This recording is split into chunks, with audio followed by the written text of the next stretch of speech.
En Grèce, le Premier ministre a tenté ce lundi d'unir les membres de Syriza, son parti de gauche radicale, divisé face au plan de sauvetage du pays.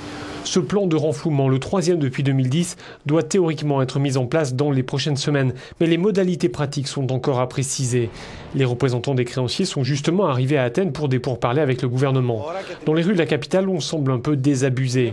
« J'aimerais bien voir comment l'État va remplir ses caisses, vu que plus personne ou presque n'a de travail », dit cet homme. Tsipras s'est lancé dans une bataille, il a beaucoup bataillé. Personne d'autre n'a livré bataille comme lui. Mais pour quel résultat? Rien. C'est dommage, mais c'est la vérité, il n'a rien obtenu. L'accord conclu il y a 2 semaines prévoit une aide financière de plus de 80 milliards d'euros en échange de nouvelles réformes de la part d'Athènes. Une perspective loin de faire l'unanimité.